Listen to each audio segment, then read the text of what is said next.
اس آیت میں اس کائنات پر غور کرنے کو کہا جا رہا ہے کہ اتنا منظم نظام جس میں کوئی خامی نظر نہیں آتی ہے، اور وہ واقعی یہ بڑی حیرت انگیز بات ہے کہ نہ صرف ہمارا وجود بلکہ یہ پوری کائنات ہی بڑی منظم اور حیرت انگیز ہے۔ اور یہ ایک طرح کا چیلنج بھی ہے، اس آیت میں چیلنج ہے کہ دیکھو پھر بھی یقین نہیں لاتے تو پھر بڑی حیرت والی بات ہے جی۔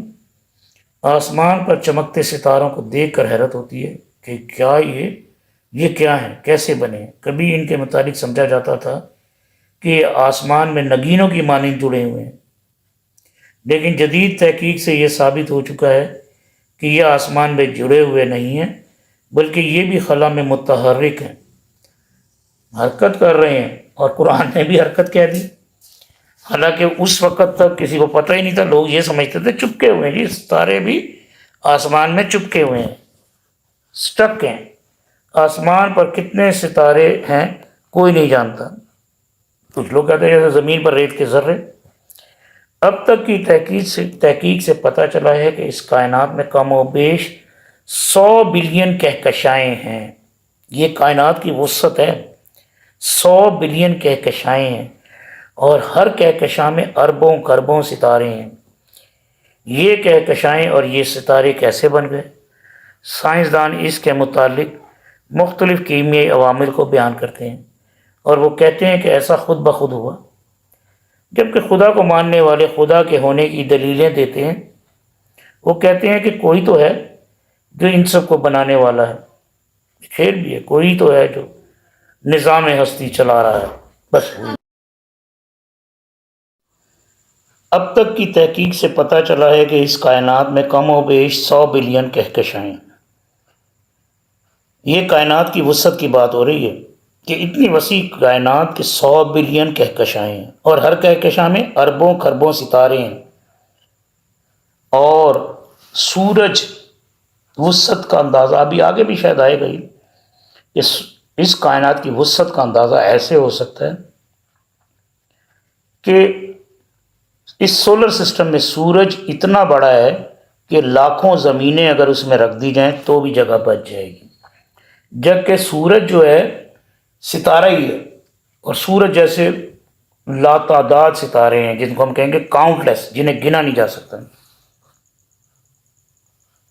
اگر لاکھوں زمینیں سورج میں رکھ دی جائیں تب بھی جگہ بچ جائے گی، اور اتنے بڑے ستارے ہیں کہ لاکھوں سورج ان ستاروں میں رکھ دیں تو بھی جگہ بچ جائے۔ اور ایسے ستاروں سے بنی ہوئی 100 بلین کہکشائیں سائنسدان اب کہہ رہے ہیں، ہو سکتا ہے آگے جا کے اور زیادہ کہیں، اور ہر کہکشاں میں اربوں خربوں ستارے ہیں۔ یہ کہکشائیں اور یہ ستارے کیسے بن گئے؟ اور ایک بات اور، ہم جس کہکشاں میں ہیں وہ ملکی وے گلیکسی ہے، وہ یہ درمیانے درجے کی، درمیانے سائز کی کہکشاں ہیں۔ سائنسدان اس کے متعلق مختلف کیمیائی عوامل کو بیان کرتے ہیں، اور وہ کہتے ہیں کہ ایسا خود بخود ہوا، جبکہ خدا کو ماننے والے خدا کے ہونے کی دلیل دیتے ہیں۔ خدا سے بہتر لفظ اللہ تعالیٰ ہے، جس کا نہ کوئی مذکر ہے نہ جمع ہے، اور بالکل جو ذات ہے خالق کی، اس سے بہتر اور بھی اللہ تعالیٰ کے نام، یہ بہت اعلیٰ نام ہے۔ بہرحال جو اللہ کو مانتے ہیں وہ اللہ کے ہونے کی دلیلیں دیتے ہیں، وہ کہتے ہیں کہ کوئی تو ہے جو ان سب کو بنانے والا ہے، کوئی تو ہے جس نے یہ سب کچھ بنایا ہے، اور یہ سب کچھ بے مقصد نہیں بنایا ہے، اور اس مقصد کو تلاش کرنا انسان کی زندگی کا مقصد ہونا چاہیے۔ مجھے جو زندگی کا مقصد سمجھ آیا، صرف آزمائش نہیں، ہم انسان یہ سمجھتے ہیں نا آزمائش، وہ ہمیں بنا کے پھر آزمانا کیوں چاہے گا؟ جو مجھے سمجھ آئی غلطی ہوگی تو میں اس کی تصحیح کر لوں گا۔ اس کائنات کی تخلیق اور اسپیشلی اس میں انسان کی تخلیق، اللہ تعالیٰ کا مقصد یہ تھا کہ میری پہچان ہو، میں کون ہوں۔ سب لوگ اللہ کو ماننے والے ہوتے تو فرشتے ہوتے، سب لوگوں میں مثبت مادہ ہوتا، برائی نہ ہوتی، نیکی ہوتی، تو تکرار نہیں ہوتی۔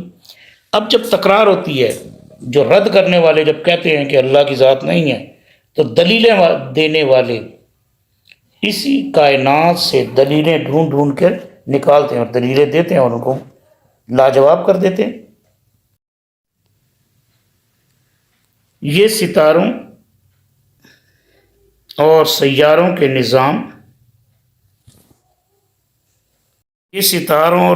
کے نظام بڑے منظم ہیں، بلکہ قدرت کے بنائے ہوئے ہیں۔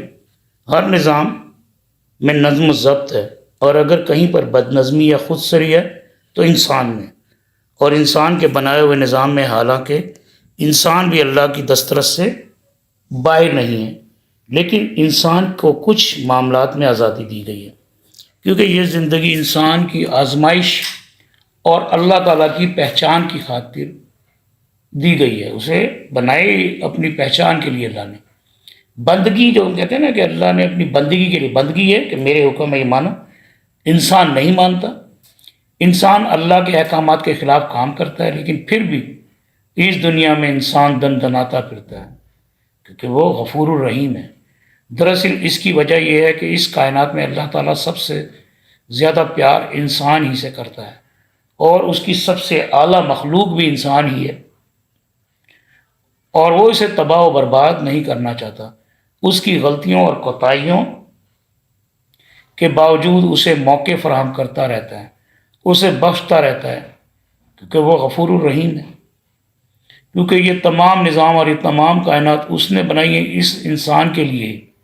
اس نے انسان بنانا تھا اپنی پہچان کے لیے، اور اس کائنات میں ہر شے بنائی انسان کے لیے، اس انسان کے لیے، اور یہ کائنات ہے بھی بڑی حیرت انگیز۔ اس کے علاوہ اس کائنات کے اختتام سے متعلق سوالات ہیں جو کسی بھی انسان کے ذہن میں اٹھتے رہتے ہیں، اور اس کے علاوہ اور بہت سے معاملات میں انسان کے ذہن میں تجسس ہے۔ اسی تجسس کی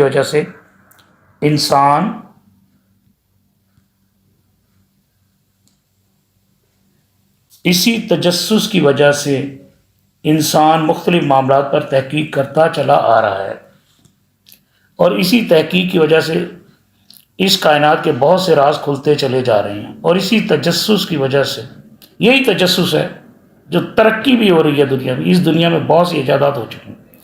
جب انسان اس کائنات کو دیکھ کر اس پر غور کرتا ہے تو حیران ہو جاتا ہے کہ آخر یہ کائنات کہاں سے آئی یا کیسے بنی۔ یہ بحث بھی چلی آ رہی ہے کہ یہ کائنات خود بنی یا اس کا کوئی خالق ہے۔ کائنات کی تخلیق کے علاوہ یہ زندہ مخلوقات کہاں سے آئیں یا کس نے اور کیسے پیدا کی۔ ان میں سب سے بڑی اور حیرت انگیز تخلیق انسان کی تخلیق ہے، جس میں خود چیزوں کو بنانے کی، تخلیق کرنے کی صلاحیت ہے، اور وہ خود تخلیق کرتا رہتا ہے۔ انسان مختلف چیزیں بناتا رہتا ہے۔ اس کی یہ تخلیقی صلاحیت اللہ کی عطا کردہ ہے، ورنہ وہ خود کچھ بھی نہیں۔ کیا اس کائنات کو بنانے والی کوئی ذات ہے، یا یہ خود بخود وجود میں آ گئی؟ آخر یہ انسان اور تمام جاندار اور ستاروں اور کہکشاؤں کے نظام کہاں سے اور کیسے آ گئے؟ اگر ہم صرف یہ سوچ لیں کہ ان تمام چیزوں کا کوئی خالق ہے اور اس نظام کو وہی چلا رہا ہے، تو ہماری ہر الجھن نہ صرف کم ہوگی بلکہ ہمارا اطمینان اور سکون بڑھ جائے گا۔ اور تھوڑا سا غور کرنے سے ہمیں اس کائنات میں خدا کے ہونے کی بہت سی نشانیاں مل جائیں گی، جیسے کہ قرآن پاک میں اللہ تعالیٰ کا فرمان ہے، آسمانوں اور زمین میں بہت سی نشانیاں ہیں جن سے یہ منہ موڑے گزر جاتے ہیں۔ سورہ یوسف 100